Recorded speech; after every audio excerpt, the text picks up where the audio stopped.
Bom dia, irmãos, que a paz de Cristo Jesus esteja com cada um de nós. Neste mês de setembro, temos falado sobre o discipulado. Algo que temos ouvido bastante é que a tarefa do discípulo de Jesus não acaba quando batizamos alguém. A nossa missão como discípulo não é simplesmente batizar uma pessoa, mas depois do batismo, precisamos continuar estudando, incentivando, fortalecendo a fé desse recém-convertido, para que ele possa ser capacitado a fazer um outro discípulo. Que depois esse discípulo também vai ser capacitado a fazer um outro discípulo. É o que a gente chama de cadeia da multiplicação. Foi dessa forma que Jesus fez quando chamou seus apóstolos, transmitiu a eles a função de fazerem discípulos, e esses apóstolos fizeram mais discípulos, que fizeram mais discípulos, e assim o evangelho chegou até nós. Olhando um pouquinho para o passado, quem estava nessa congregação nos primeiros 20 anos do seu início, principalmente na década de 1990, vai lembrar que o discipulado sempre foi uma marca forte dessa igreja. Talvez alguns de vocês presentes aqui durante a semana se reuniam com outro irmão, geralmente no almoço ou no final da tarde, para juntos um ajudar o outro na fé cristã. Usavam esse momento para estudar a Bíblia, para compartilhar as suas vidas, as dificuldades e as alegrias que vocês tiveram durante a semana. Acredito que esses momentos devem ter marcado a sua história. Acredito que você tenha algo que poderia compartilhar conosco desses momentos em que semanalmente você se reunia com alguém por um determinado tempo para um ajudar o outro a crescer espiritualmente. Eu tive o privilégio de me reuni por mais de 2 anos com o irmão Eugênio Goudou.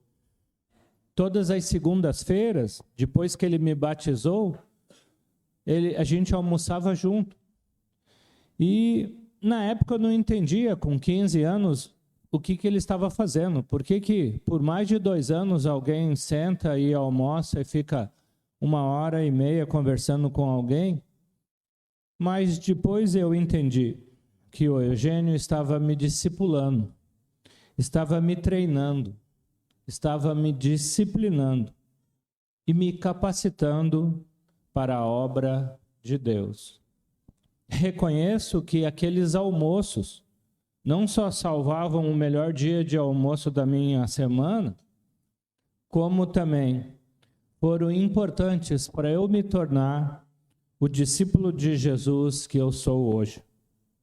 E sei, como eu já disse, que muitos aqui que estavam nesse período aqui na congregação também têm histórias semelhantes a essa para compartilhar.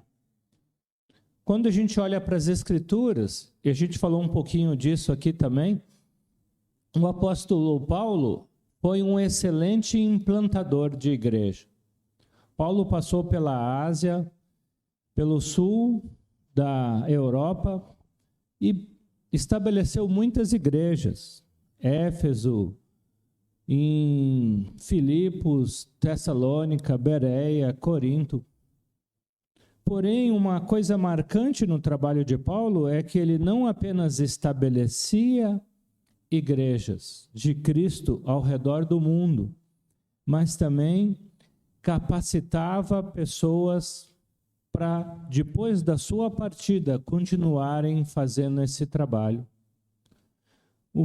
Você pode ver que Paulo sempre estava acompanhado de Priscila e Áquila, Tito, Silas, Lucas e também de Timóteo, que já citamos aqui em outras mensagens, como por exemplo no texto que foi lido, 2 Timóteo capítulo 2.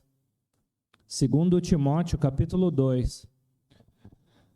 Paulo levou Timóteo em muitas das suas viagens. Paulo almoçou muitas segundas-feiras com Timóteo. E agora ele envia Timóteo para a cidade de Éfeso e fala para Timóteo em 2 Timóteo capítulo 2, versículo 1. Portanto, você, meu filho, fortifique-se na graça que há em Cristo Jesus. E as coisas que me ouviu dizer na presença de muitas testemunhas, confie a homens fiéis que sejam também capazes de transmitir a outros. É o processo do discipulado. Paulo ensinou Timóteo. Timóteo ensinou outros que ensinaram outros. Se queremos olhar para o futuro e pensar em termos uma igreja forte no futuro, precisamos treinar e capacitar homens e mulheres no presente. A única maneira eficaz de termos uma igreja de Cristo forte no futuro, atuante no futuro, é se agora no presente praticamos o discipulado. Imagine você que já tem uma experiência cristã, que já tem uma maturidade cristã, se você se reunir pelo menos uma vez por semana com alguém que está começando a jornada cristã, e você compartilhar todas as experiências da sua vida cristã com uma jovem, com um jovem, e eu estou falando não só jovem de idade, mas jovem na fé, jovem no início da jornada cristã, você vai treinar essa pessoa para servir no reino de Deus. Ou se você que é recém-convertido, imagina se você se reúne com uma determinada frequência com alguém que vai te ajudar a adquirir experiência, maturidade cristã. Não existe uma igreja no futuro sem discipulado no presente. No Evangelho de Lucas, capítulo 15, nós temos 3 parábolas de Jesus. A parábola da ovelha perdida, a parábola da moeda perdida, da dracma, né, que é uma moeda perdida, e a parábola do filho perdido. Talvez a parábola do filho pródigo, né, do filho perdido, é a mais conhecida.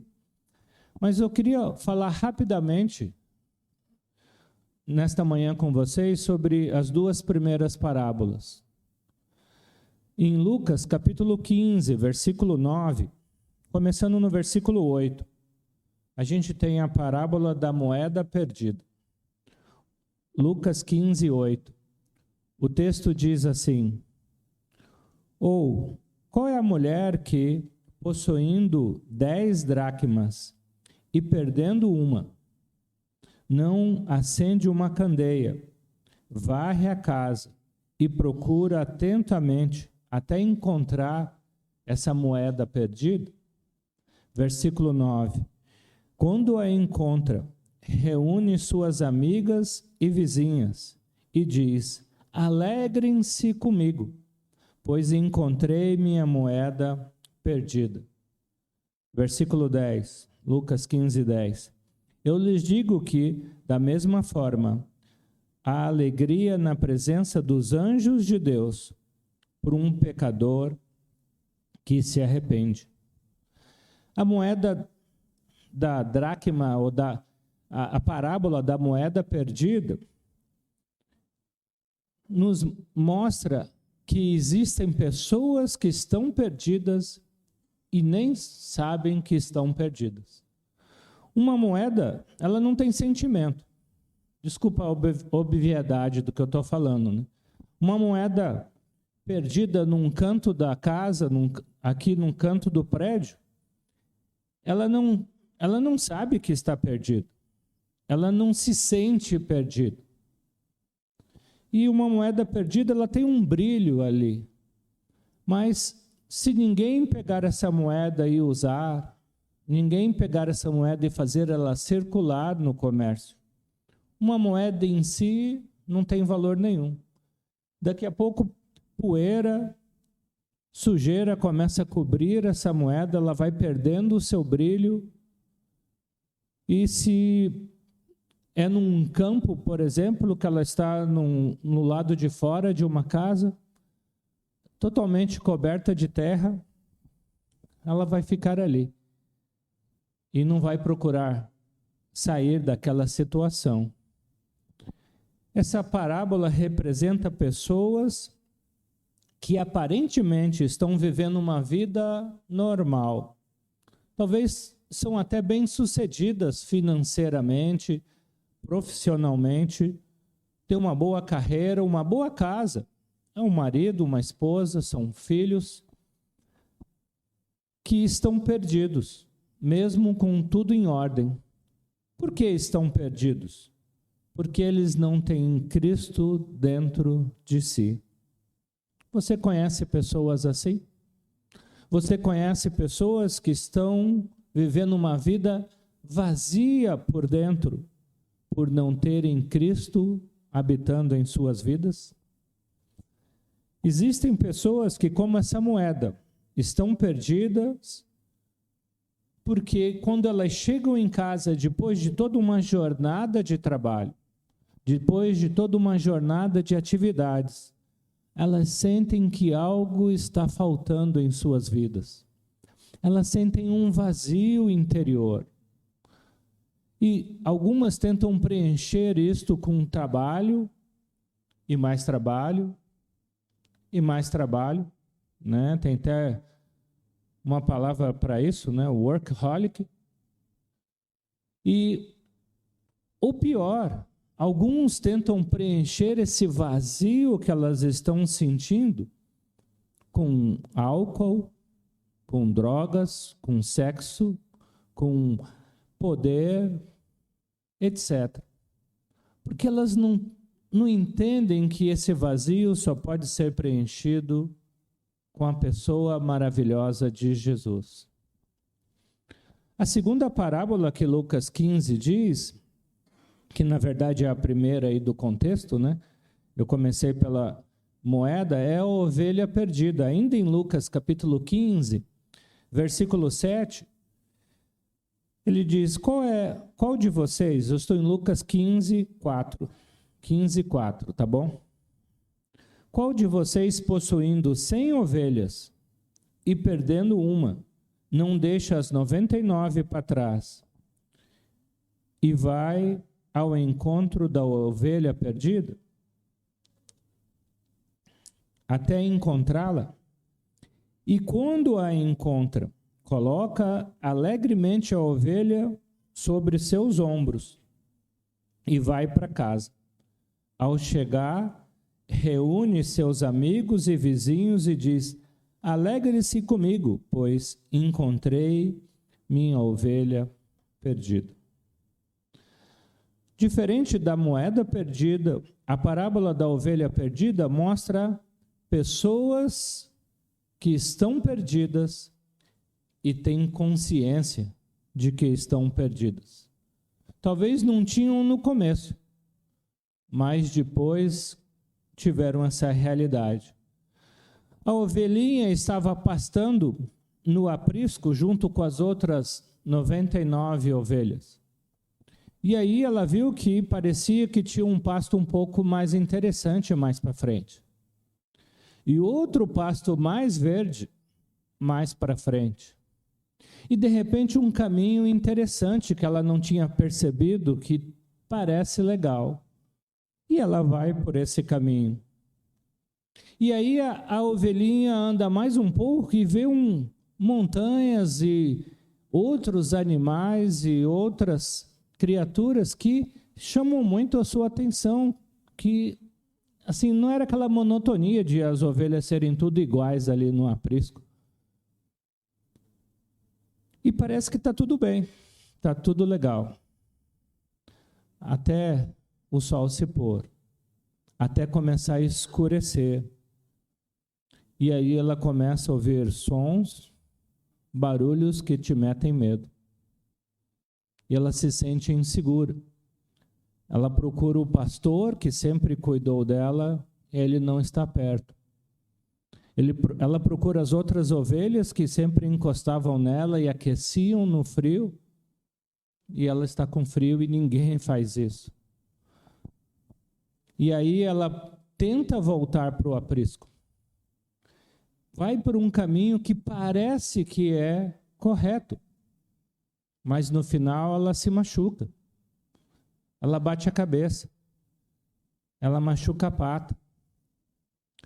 Provérbios, capítulo 14, versículo 12, diz: há caminhos que parecem corretos ao homem, mas no final são caminhos de morte. Provérbios 14, 12. Há caminhos que parecem corretos ao homem, mas no final são caminhos de morte. Diferente da moeda perdida, a parábola da ovelha perdida simboliza pessoas que estão perdidas e não conseguem achar o caminho de volta para casa. Você conhece pessoas assim?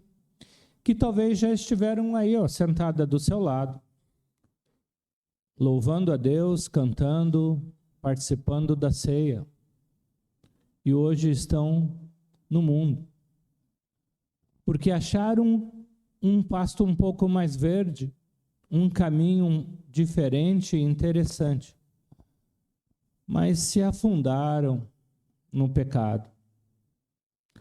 Algumas dessas pessoas não querem voltar, mas talvez algumas querem, mas não conseguem achar o caminho de volta. Talvez você esteja pensando, você está viajando na maionese, né? Você estava falando de discipulado e agora fala de moeda perdida, ovelha perdida. Irmãos, eu quero que você e eu tenhamos algo muito forte dentro de nós. Discipulado é fazer discípulo que seja maduro o suficiente para fazer outro discípulo.